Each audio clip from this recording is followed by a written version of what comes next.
जय श्री राम। मैं विनोद कुमार हरिजन, पाट की कला पंचायत पैक्स चेयरमैन बोल रहा हूँ। मैं माननीय पुलिस अधीक्षक महोदय किशनगंज को निवेदन पूर्वक कहना चाहता हूँ कि सर, दसिया टोली का जो ये माँ दलित हत्याकांड है, इस हत्याकांड के पीछे बहुत बड़ी साजिश रची जा रही है। सर, इस हत्याकांड में जिन लोगों पर आरोप लगाया जा रहा है, ये लोग निर्दोष हैं। किसी एक समुदाय को किसी हत्याकांड से जोड़ना बिना जांच करके, ये एक समुदाय पे अत्याचार हो रहा है। सर, मैं भी एक हरिजन का बच्चा हूँ। मैं पूरे विश्वास के साथ आपको कहना चाहता हूँ, दसिया टोली में प्राय मेरा आना जाना रहता है। वहाँ के माँ दलित जितने भी लोग हैं, जितने भी परिवार हैं, सब मेरे रिश्तेदार हैं। सर, इसमें साजिश के तौर पर मुखिया अनवर साहब का लड़का राजा को, रेहान भाई को और रिजवान भाई जो दसिया टोली के नवनिर्वाचित पैक्स चेयरमैन हैं, इनको साजिश के तौर पर फंसाया जा रहा है। सर, जो लेडी विधवा हुई है वो मेरे रिश्ते में सनबेटी लगती है, मेरे अपनी सारू बेटी की ननंद है। सर, जब हत्या हुई जिसमें उसको चाकू मारा गया, बहादुरगंज पुलिस के द्वारा उसे एमजीएम लेके जाया गया, लेकिन उस समय पुलिस उसका बयान लिया था, उस बयान को पुलिस दबा रही है। सर, ये जांच की विषय है। सर,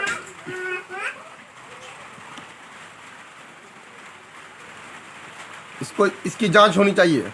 जिस चाकू से सर हत्या हुई है, वो चाकू भी पुलिस के हाथ में लगा है, उसके फोरेंसिक जांच होनी चाहिए।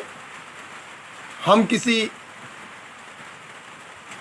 व्यक्तिगत थोड़ी सी तनाव में किसी निर्दोष आदमी का नाम या किसी को फंसाना, ये सरासर गलत है। सर, जब हत्या हुई, सुबह मैं भी वहाँ पे गया, मेरे रिश्तेदार, क्योंकि मेरा रिश्तेदार है। जब मैं गया, अपने समधी से पूछा कि समधी ऐसे कैसे हुआ।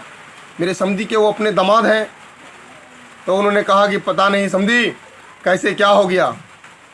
उस समय मैंने कहा कि किसी पे शक है समधी, तो उस समय बोला गया कि नहीं, किसी पे शक नहीं है। उसके 1 घंटा के पश्चात 12-13 आदमी का नाम लिया गया।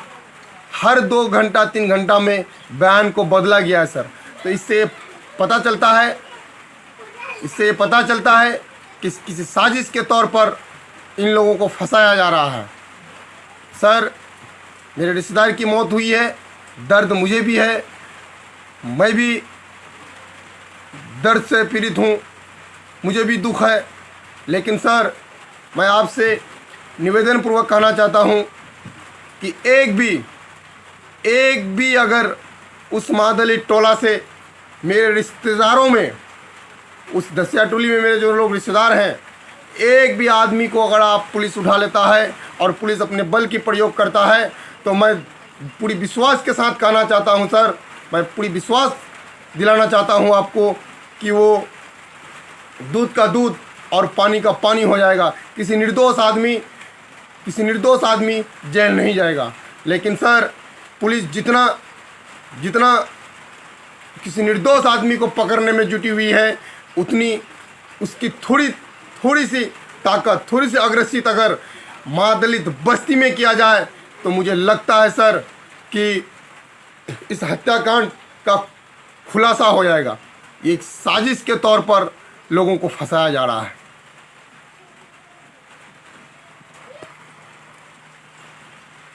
मैं कुछ दिन पहले की बात ही बताना चाहता हूँ सर। मवेशी लेके झगड़ा हुआ, तो मेरे अपने रिश्तेदार लोग, मेरे माँ दलित के लोग मंदिर में आग लगा के किसी एक समुदाय, मुस्लिम समुदाय पे 30-40 लोगों पर केस कर दिया गया। उस समय कुछ बहादुरगंज थाना पर बड़ी सीपी यादव थे सर, और किशनगंज एसडीपीओ जनाब कासिम साहब थे, और उस समय सरपंच महादलित के ही सरपंच संजय पासवान दसियाटोली के सरपंच थे। दसियाटोली के सरपंच ने खुद अपने कार्यकर्ताओं को, महादलित के जो उनके कार्यकर्ता थे, उन लोगों को पूरा, उन लोगों से बात को जब जानकारी लिया तो पता लगा कि मुस्लिम समुदाय को फंसाने के लिए और जातिवाद दंगा फैलाने के लिए मंदिर में आग लगाने वाला दलित भाई थे, मेरे दलित ही थे और मेरे रिश्तेदार ही लोग थे सर। उसी प्रकार से ये दसियाटोली हत्याकांड, महादलित हत्याकांड में भी उसी साजिश को दोबारा रची जा रही है सर। मैं आपका ध्यान आकर्षित करना चाहता हूं कि आप खुद इस मामला को थोड़ा सा गंभीर पूर्वक लें, और कोई भी मेरा निर्दोष आदमी, चाहे वो SC ST समाज के हो, चाहे वो मुस्लिम समाज के हो, या किसी जाति किसी कौम के हो सर, किसी निर्दोष को नहीं फंसना चाहिए। लेकिन अब तक पुलिस जितने लोगों को उठाया है, मैं हरिजन का बच्चा, मैं तो दावा के साथ आपको कहना चाहता हूं सर, ये लोग सब निर्दोष हैं। आप एक भी महादलित को उठा लीजिए वहाँ से।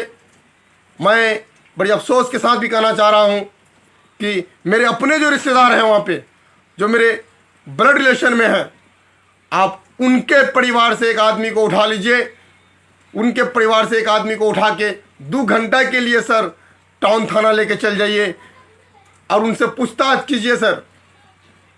मुझे लगता है कि पुलिस को पूरी खुलासा, पूरी जानकारी मिल जाएगी कि हत्या किया किसने। इस हत्या में मेरे वहाँ के जो महादलित भाई हैं, अपने आप को बचाने के लिए मेरे मुस्लिम समुदाय के भाइयों को फंसाया जा रहा है, जिससे सर मेरे जात को बदनाम, मेरे जात भी बदनाम हो रहा है सर। हरिजन एक्ट की मामला आता है सर, हरिजन एक्ट मुझे बचने के लिए बनाया गया है। हरिजन एक्ट मेरी हिफाजत के लिए बनाया गया है। हरिजन एक्ट सर किसी निर्दोष को फंसाने के लिए नहीं, किसी निर्दोष, किसी और समुदाय, चाहे वो मुस्लिम समुदाय के हो, चाहे वो अपर हिंदू कास्ट के अपर कोटि में आए हो, उनको फंसाने के लिए ये हरिजन एक्ट नहीं बनाया गया है सर। ये हरिजन एक्ट के फ़ायदा लेते हुए किसी निर्दोष लोगों को फंसाया जा रहा है सर। मैं आपसे निवेदन पूर्वक कहना चाहता हूँ कि अंदरूनी से, दसियाटोली में अंदरूनी से हर महादलित भाई जानते हैं, जो मेरे रिश्तेदार हैं और मेरे हम लोग जितने इधर के लोग हैं सब जानते हैं सर। जहाँ तक कि जितने पुलिस पदाधिकारीगण दसियाटोली आए हैं, उन लोग को भी पता है कि जिन जिन लोगों को नाम दिया गया है ये लोग निर्दोष है, लेकिन सर उनका पुलिस उनके पीछा कर रहा है और दोषियों तक अब तक नहीं पहुंच पाया है सर। क्या मैं ये समझ पा रहा हूँ, क्या सर ये कहना उचित होगा कि पुलिस अपना काम ढंग से नहीं कर रही है सर? रिजवान भाई मेरे दोस्त में से एक हैं, मेरे घर में भी पुलिस आया, मेरे घर में भी तोड़फोड़ किया गया, मेरे पापा को उठाने की पुलिस द्वारा धमकी दी गई। कोई दिक्कत नहीं है सर। अगर लगता है कि सच्चाई के साथ देना अगर दोषी है तो मैं सरेंडर करने के लिए आज कोचादमन थाना जा रहा हूँ सर। मैं पुनः आपसे निवेदन पूर्वक विनती करना चाहता हूँ सर कि आप उचित कानूनी कार्रवाई कीजिए और सही लोगों को पकड़िए और सही लोगों को जेल भेजिए, क्योंकि सर जो विधवा हुई है वो भी मेरी बेटी समान है, वो भी मेरी सन बेटी है सर। इससे ज़्यादा मैं कुछ नहीं कहूँगा। फिर मैं आप लोगों के सामने एक बार लाइव आऊँगा सर। जय हिंद, जय भारत।